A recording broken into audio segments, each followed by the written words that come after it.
The latest.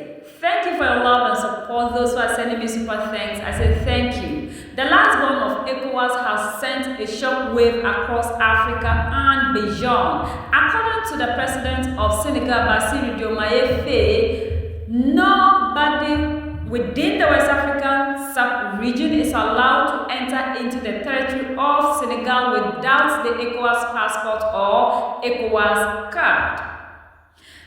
That Malian Nina is not allowed into the Ecowas territory. So if you are from Mali that have this passport named Malien Nina, you are not allowed to enter into the territory of Senegal. Bassirou Diomaye Faye is called today, tomorrow he's warm. Why is it a problem that Africans with their own identification cannot enter into the territory of Senegal, but people outside of Africa can come into the African continent and move anywhere that they want, yet they are not Africans?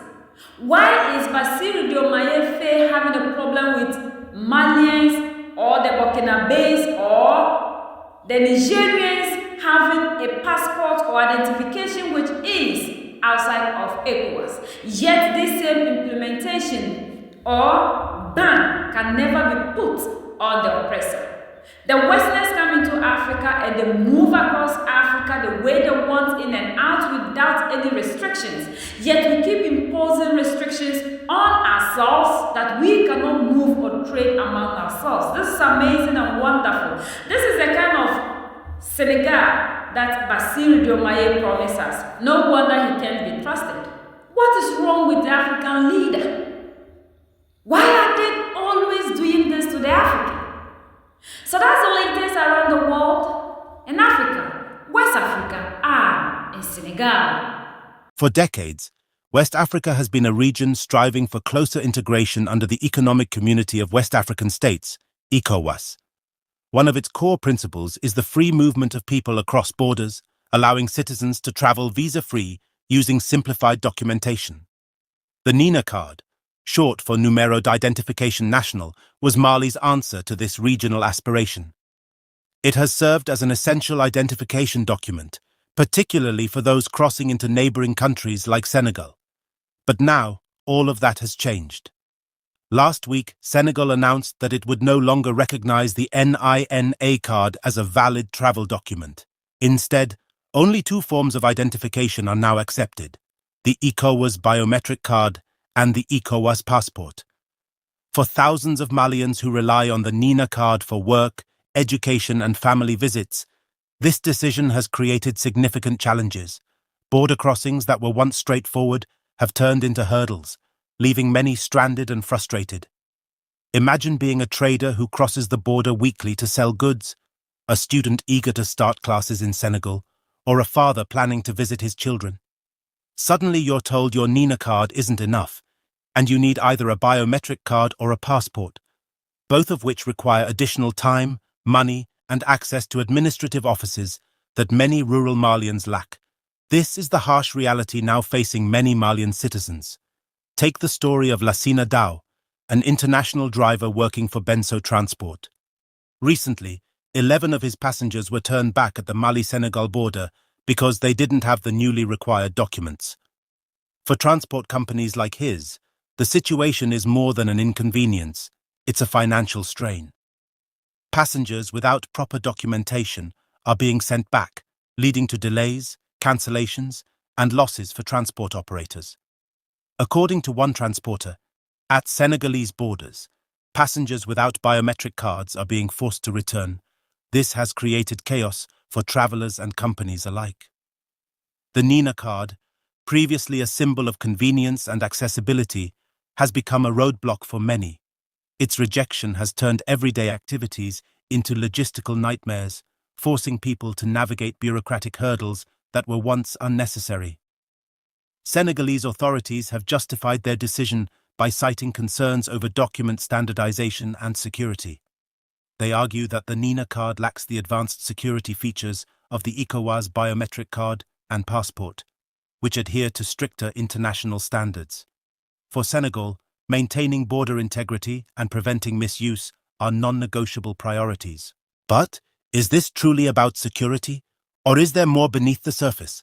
Some experts believe Senegal's stance could also be influenced by its evolving relationship with Mali. With Mali under a transitional government and recalibrating its diplomatic ties in the region, the dynamics between these two neighbors are complex. Senegal's rigid refusal to engage in dialogue with Mali has raised questions about the broader implications for regional cooperation. The Ecowas vision of a borderless West Africa now faces a critical test. The free movement of people is a cornerstone of regional integration, enabling trade, economic growth, and cultural exchange. However, Senegal's refusal to recognize the Nina card risks unraveling this vision. What happens if other nations follow suit, demanding stricter documentation or implementing unilateral restrictions? The ripple effects could undermine decades of progress toward regional unity. This decision also sets a concerning precedent. Ecowas protocols were designed to simplify cross-border travel, not complicate it. By rejecting the Nina card, Senegal has introduced a barrier where none existed, challenging the principles of trust and collaboration that the bloc was built on. At its core, this issue is about people, not just policies. The sudden rejection of the Nina card has disrupted countless lives. Families are being separated, traders are losing income, and students are missing out on opportunities. For rural Malians, the impact is particularly severe. The Nina card was accessible and affordable, serving as a lifeline for those in remote areas where administrative services are limited. By rejecting the Nina card, Senegal is effectively imposing additional financial and bureaucratic burdens on these individuals. The strain is not limited to Malians. The interconnected nature of West African economies means that disruptions at one border ripple through entire regions. Transport companies, marketplaces, and communities dependent on cross-border movement are all feeling the effects. Malian authorities, led by President Assimi Goïta, have expressed deep concern over the decision.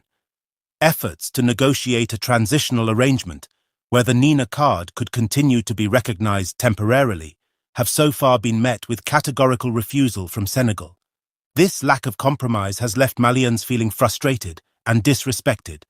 President Goïta, in a recent speech, emphasized the importance of the Nina card as a symbol of Malian identity and sovereignty. "This is not just about a document," he said. "It's about dignity and our right to be treated with fairness." His words resonate deeply with many Malians who see the Nina card's rejection as more than a bureaucratic issue. It's a matter of national pride. While the current situation is challenging, it also presents an opportunity for Mali and Senegal to reaffirm their commitment to regional cooperation. A transitional arrangement, where the Nina card is temporarily accepted while citizens transition to biometric alternatives, could be a practical solution. Such a compromise would uphold the principles of Ecowas while addressing Senegal's security concerns. For now, the onus is on both governments to find common ground. Malians, especially those most affected, need support in navigating the new requirements. Providing resources for obtaining biometric cards and passports should be a priority. At the same time, Senegal must recognize the human impact of its policies and work collaboratively with Mali to ease the burden on citizens. Regional organizations like Ecowas also have a role to play. By facilitating dialogue and ensuring member states adhere to shared principles, they can help prevent similar disputes in the future. Strengthening institutional frameworks and promoting mutual respect among nations are essential steps toward a more united West Africa. This issue is about more than borders. It's about the values that unite us as Africans: